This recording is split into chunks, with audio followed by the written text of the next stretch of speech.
going to start this conversation with a few news of the day questions, as we always do, and then we'll get right into the topic of small business. Okay. Jake, I'll let you start us off. I'll start because I've covered you since 2010 when you had a full head of hair. No, I'm kidding. Well, listen, you make a good point, by the way. About your hair? Of course. I came to Congress with an afro, and the longer I was there, the more of my hair I pulled out. So you're not completely wrong. I don't remember that. Nor do I, actually. You started it, so I had to continue it. You unveiled legislation targeting reform of capital markets today that we wrote about this morning in our AM edition. Our reporters, Brendan Peterson and Laura Weiss, who cover financial services and tax for us, scooped that this morning. Co-sponsored by almost all of the Senate Banking Committee Republicans. Give me what your goal is and what chances you think it has of moving forward. Well, Jake, I think the last, I hate to do this, but I like to stand. So I'm going to come down there for 1 second. Okay. It's a town hall now. Yes. My mama wanted to preach her, so I got to stand up and give a little word This here. might be a first for Punchbowl News, but alas. The truth is that when you listen to the last panelists, they did a really good job of distilling some of the really important business issues. As a kid growing up in poverty, one of the things I always wanted to do was to have a way to have my mom not just have a house, but have a garage where she could literally drive into the garage and be safe. And for me, I thought that was either football or business. And when you listen to the last panel, what you conclude with is capital for businesses is really, really hard to find. When I started my Allstate insurance franchises, I literally went to the bank with a asset. It was a 9-year-old car, 253,000 miles on it. I was living in an apartment, and the banker said, dude, that's not an asset. That's a liability. I said, bro, that's the only way I'm getting to work today. That's an asset for me. Finding access to capital is so darn hard. And what the Empowering Main Street bill does is it makes it easier for would-be entrepreneurs to present their case to their community in such a way that if the community wants to invest in their business, they get a yes. If we can find more ways to reduce their hurdles, create more access to capital, have more folks in the same room that can say, yes, I like your idea, I like your business plan, let's do it. That's what the bill does. And for me, had it not been for someone in the community who knew me, who believed in me, who trusted me, who decided to write a check, I would not be here today, because it's that important for all of us to recognize when capital is elusive, communities do not grow and prosper. Communities without small businesses in their communities are the communities that are going to be left behind, and unfortunately and disproportionately, that's the African American and the Hispanic communities that are consistently left behind because finding capital is so darn hard. If you're starting a business from the ground up without the relationships and the influencers in your oikos, in your natural space of influence, you find yourself lagging further and further behind. And so Empowering Main Street really is my way of having a vision about bringing more decision makers in the same room so that they can make the same decisions, say, yes, I like the business plan. Yes, I'll invest in the business. And yes, we'll take that calculated risk to transform lives and communities. Are we supposed to stand up and ask questions now, or how does this work? Well, I invite you to sit down. Yeah, I can't promise y'all stay seated. Okay. It's just the way I work. All right. So one other question we wanted to ask you is, I did hear, it's tough. I can't help myself. I can't help myself. I appreciate it. This is a first in Punchbowl News history. I like to be the first. Is that Gary Gensler, SEC chair, was supposed to come to your committee tomorrow, and there's word that that's not going to happen. What's the deal with that? Yeah, I just found out it was breaking news. Gensler is not coming. Listen, if I were him, I wouldn't come either, because we got a lot of hard questions for him that I think both left and right agree on the fact that stifling access to capital, having an SEC that is more burdensome and regulatory driven than it is actually achieving the goal of making it easier for folks to have access to capital. That was going to be the direction of my questions tomorrow. I'm not sure why he's not coming. He said scheduling challenges. I'm not sure what that means anymore. But in the end, The challenge is he doesn't want to come from. well, you heard it first from Jake, not from me. I don't disagree. Well, he's at the House today, so he is. He can he's be up- around, right? And so the other thing, though, that has been troubling with the SEC is their approach to cryptocurrency and digital assets. I know it's still a controversial topic. I know the fact of the matter is that some people don't necessarily believe in the industry, but I believe that if we're going to be the greatest economy on the planet, it requires innovation to happen in America. So we have to innovate before we regulate to make sure that those new forms of opportunities populate America and Americans first, and then we spread it to the rest of the world. And in the area of digital assets, here's a place where Gensler and the SEC finds themselves out of step with the average American. And frankly, younger Americans today are leaning into the digital world more than perhaps any other demographic in the country. And so denying access to the opportunity is really denying access to their economic future and perhaps their political future as well. I'm going to combine a couple questions here about the election and about what your future might be. You have a pretty good map, Republicans. I said the opposite to Senator Shaheen, who Democrats have a tough map, although you guys have a lot of tight races around the country. We do. Pennsylvania, Nevada, Arizona, Ohio, and the list goes on and on. How do you feel about Senate prospects? How do you feel about former President Trump's prospects? And you are going to probably go in the administration, right? So, Slide that one right in Okay, there. stand up for that one. see you later. I got to go. That's all there is to it. On the Senate, this is just me being me. I'm sorry. This is the way it works. So on the Senate side, I think we are really in a very positive position. Ultimately, Jake, Anna, business owners, I think there's no doubt that if we can win in West Virginia, and I think if our candidate is breathing, we're going to win in West Virginia. That gets us to 50. If your candidate's breathing, yeah, I think that's Probably right. even if he's not breathing, he's winning in West Virginia, to be honest with you. Second thing is I think we're leading in Montana. I think that's a good seat for us. Ohio, more difficult, but possible. Pennsylvania it's probably within a 4 or 5 point range, depending on the polls you see. Very, very possible. If you haven't met Sam Brown from Nevada, here is a man who served his country and wears the scars over his entire body for his service to this country. And I can't think of a better American who would do a really good job in the United States Senate. He is a true American hero. I think he's probably 3 or 4 points back, so we'll need to close very aggressively. Mike Rogers in Michigan is also former FBI agent, former member of Congress who served the nation pretty well as well. So we've got some really competitive races. We win 2 out of the 5 or 6. We get back the majority. I've become the chairman of the banking committee. From my perspective, it's probably better for me to, no matter who wins. If Harris wins, there's no chance of going to the administration. I don't think you're going to get the call there. I think you're exactly right. Yes. If Trump wins, I still think that I'm probably better off serving the people of our country as chairman of the banking committee as opposed to going into the administration.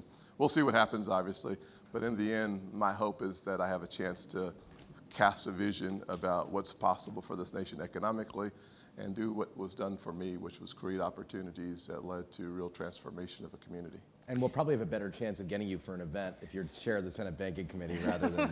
Okay? I want to do everything I can to support small businesses. Yes. There you go. That's we why like I'm that. here. We like that. Let's shift to that. Let's shift to that topic of small business Yes, and ma'am. America's economic future.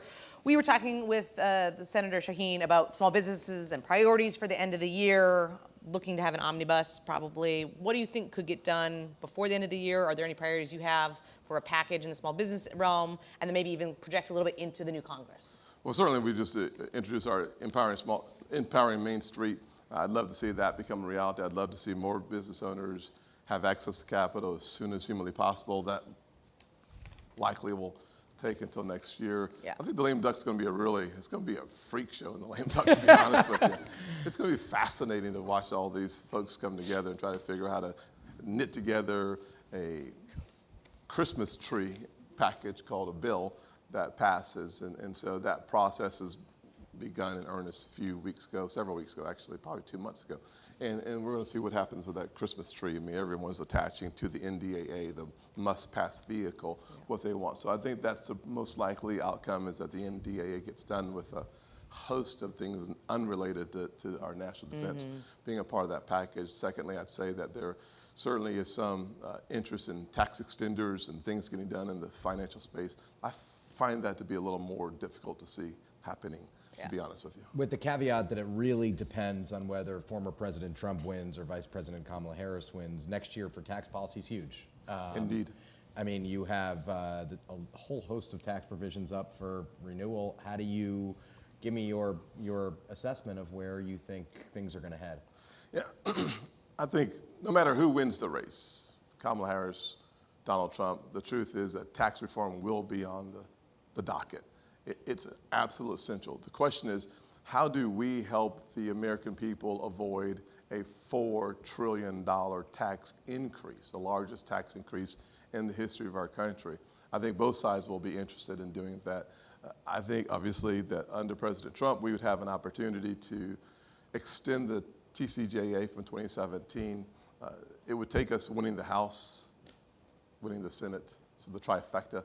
It will be a vehicle of reconciliation, which, of course, as you already know, requires 51 senators to be on the same page as opposed to the 60. And so getting it through the parliamentarians will be the parliamentarian will be the hard thing, to be frank. So extending the $4 trillion worth of tax cuts would be the first objective. Second objective, President Trump has been talking a lot about how to focus on working class Americans, whether you look at his proposal or at least his comments around exempting tips from taxation or overtime from taxation or Social Security from taxation. All these issues really recalibrates our focus on everyday working Americans and looking for ways to make sure that we're taking into consideration the folks who are struggling paycheck to paycheck and looking for ways to meet the moment. Can I just follow up on that for one thing? Bloomberg had a headline this morning that said, effectively, I'm paraphrasing, so many tax cuts, it's tough to keep track. I mean, how do you, those are a lot of cuts to taxes, and are those all doable? Well, I certainly think that, the question is, can you get 51 people in the Senate to agree on the same thing?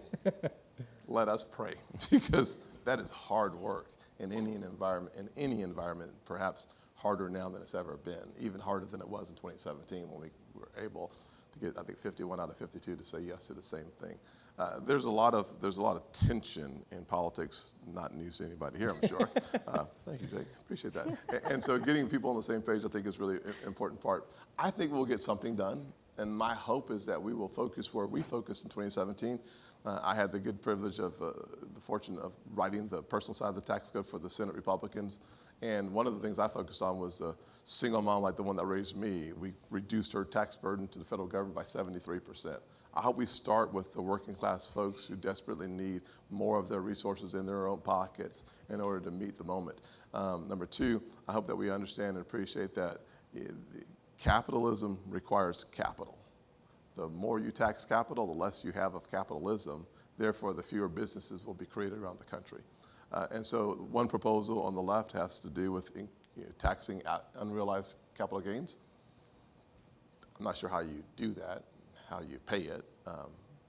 On the other side, we want to continue to reduce the burden, which allows for more capital to cycle through the economy, which in the end helps everybody, but specifically you create more working class jobs. And without doing that, then you're actually going to starve the bottom of the food chain economically, where I grew up, and that's a terrible concept, because some of the most talented people that I know lived in neighborhoods that I lived in but never had access to opportunity.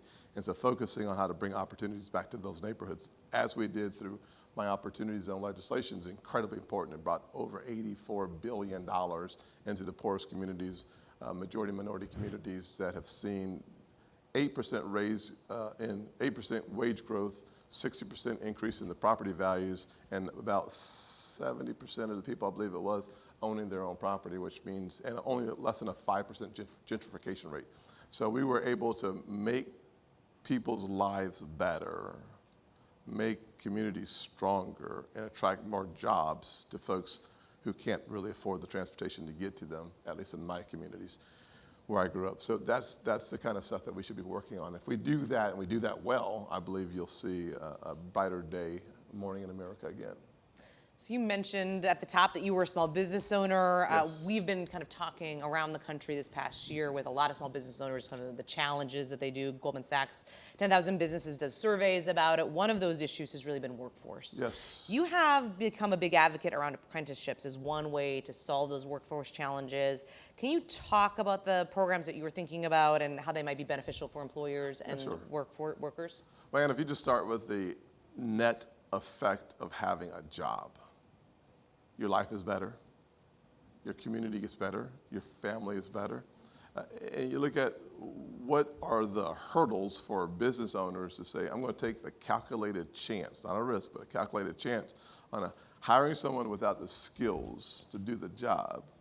Well, if we can lower the hurdles, i.e. the cost of hiring that person, then the more likely the employer is to bring more people into the workforce. You do that through apprenticeship programs. And the way that we did it was we focused on basically the long-term unemployed, typically a little older Americans, and wanted to make sure they had access to that job. So we created a tax credit that is larger than those for younger employees.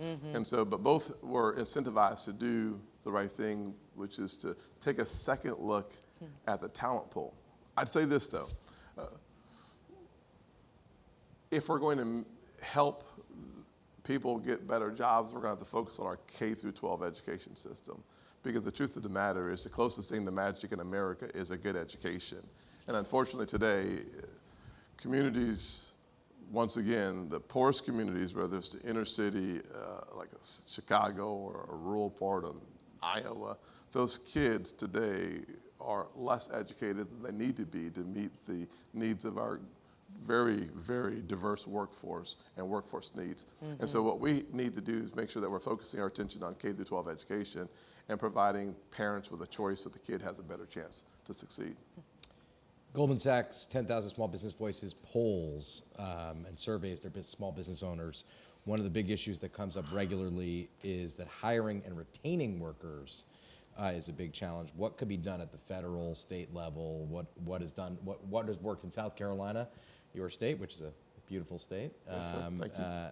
What could be done? What are your thoughts on that? Well, we could do Punch Bowl in Charleston, South Carolina. Don't give Anna ideas. I love Charleston. Anna, Come on, let's go. Next time we do this, I require a prerequisite is doing it in Charleston, South Carolina, or at You least heard in it South here Carolina. first. It wasn't me. South Carolina. Jake, I'm sorry, Don't buddy. give her. I love it there, Yeah, but yeah. I mean. So one of the things works. If you think about retention, the retention factor comes down to a couple. Number one is how competitive are you in the job market with wages. Number two, what's your benefit package for small businesses? In South Carolina, we have about 840,000 people working for small businesses. Small businesses represent about 99% of the businesses. So about 40% of the people who work in South Carolina work for a small business. The truth, though, that is, when I started my small business, I had 7 employees in my insurance business, a few more in my real estate business. But those are micro business systems for the most part, right? Yep. The challenge, of course, is putting together your benefits package. It is so darn hard and expensive for a small business. You know nothing about this, right? Anna I know, handles I'm that. like, side. yes. I had a feeling, right? So I here's just chase people around hallways. yeah. So here's the challenge, right? We need to make it easier for small businesses to pool their employees so that the health insurance rates come down. We need to make it easier for a small business owner to start something called like a simplified 401k so that you're able to not only attract the employees, but retain the employees by having the kind of benefit structure that says, yes, we value you even beyond the paycheck. The average business spends between 30 and 40% of their resources on benefits. If you can't afford the human resource department and the legal department, you just say, you know what, I'm going to pay you the salary, you figure it out. That is not how you Anna's language. but that's not how No, you retain it's- you employees. can't. It It's not doesn't competitive. work. You've got to find a way to make it easier for businesses, small businesses and micro businesses to pull those resources. So what we've done in the past is we've focused on making sure that's a reality. And there's legislative vehicles to get there. But in the end, we just need to use common sense to make sure that the average small business owner understands what's available. And when I went into business, I had no clue what was available. So we need to almost have a portal where folks can go online and figure out, how do I start a simplified 401k without the liabilities associated with these plans? How do I reduce my healthcare costs by 30+% because that's a way of keeping and retaining employees? How do I create an employee's manual that also includes things like how many days off do you get when you're sick? Do I have the kind of tax incentives or credits? Deb Fisher, the leading mind on the right, around making sure that paid leave is a part of the conservative approach to employment. And she's done a fabulous job with her approach to making sure that we have that considered. So we just need more time to populate the ether system with what's possible, and then let there be a competitive environment. If you don't like me or my approach to providing resources, at least let's have a place where there's a competition. And today's public forum doesn't allow for a serious conversation or competitive debate on the underlying topics that actually help people prosper and succeed. Sorry, go ahead. We are almost out of time, but I want to. started. All right, we're here all day. All right. I want to end on this though, because I think Yes, it's ma'am. important. We had the fireside chat. We had two kind of CEOs who've been running businesses since 2016 talk, and their last word that they wanted to give to all the lawmakers and the staff and the advocates who are here and listening on the live stream was not just access to capital, but affordable capital. Yes. Talk about what federal programs, what can you do? You potentially will be the Senate banking chair next year. Basel III, talk about it. Well, Basel III is Michael Barr's approach on the Federal Reserve to making our banking system safer. The question is, are we already safe enough? And the stress test, or the process that banks go through to make sure that they can meet the challenges in the marketplace based on the 2008, the disaster that happened there, the answer is, for every stress test that I've heard of, every bank or financial institution is prepared to meet that moment ×3. So if you put even more capital on the sidelines to meet a regulatory standard, that means there are fewer dollars that are less affordable to meet the needs of small businesses. And so when you think about Basel III, think about it as denying capital and resources to small businesses who desperately not only need the resources, but need to be able to afford those resources. And so the more capital we see in the marketplace, the more activity we see in the marketplace financially, the cost comes down and the businesses go up. And that's really healthy for our businesses. And so what we're going to do is continue to push back on those legislative priorities and regulatory realities that are being crafted in hopes, and I think I could be naive here, the intentions are good, but the misunderstanding of free markets is devastating, and it's just the way it is. And so our ability to craft what I have, the Empowering Main Street, that makes it easier for crowdfunding, for businesses that are trying to pool resources together, it makes it much easier for that to happen. That will happen, prayerfully. At the same time, we have to make sure that the regulatory environment doesn't make capital so expensive. And frankly, the more expensive capital, the fewer first-time would-be business owners will go into business. The fewer first-time home buyers will buy a home. Let me ask one more question before we get the hook. Take your time. Before you, if you are Senate Banking Chair, you've listed a lot of priorities. Give us some, a couple more bullet points of what your big agenda items are at the top of that committee, which has very broad oversight over a lot of different facets of the economy. Yeah, so one we haven't talked a lot about that doesn't come up very often is the national security portfolio and the banking committee. We have the ability to play a significant role because of our ability to control the banking system. Our first line of defense ought not be our kinetic options on the table from a military perspective. Right. It should be our economy, and it is our economy. And so here's an example. Fentanyl is devastating American families in a way that very few things have in my lifetime. 70,000 Americans losing their lives to fentanyl. I crafted legislation that would freeze the assets of the Mexican cartels that today have about $20 billion flowing through the banking systems. 23-0. We were able to get every Republican and every Democrat on the same page on that legislation to freeze their assets. If that became law, that's the kind of stuff that the banking committee would be very proud of. I talked about digital assets for just a moment earlier. Its time has come, and it is now. We're going to either lead the world or follow the world. I think we should lead the world. So having a framework in place would be really helpful.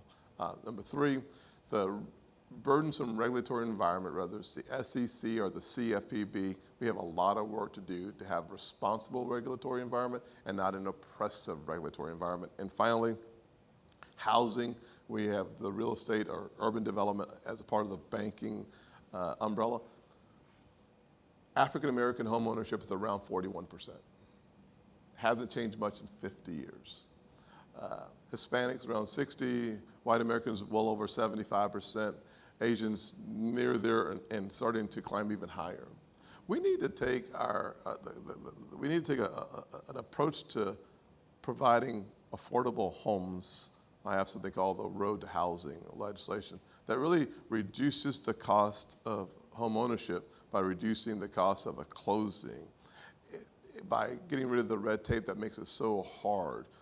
Should we have a tax credit or deduction for PMI, which is mortgage insurance?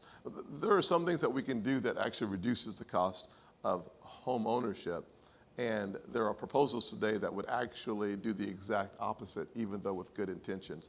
And so the world thinks of the banking committee as banking, but the fact of the matter is it's banking, it's housing, it's urban development, it's flood insurance, it's insurance, it's real estate. So we have a massive portfolio, so I'd work on some of that as well.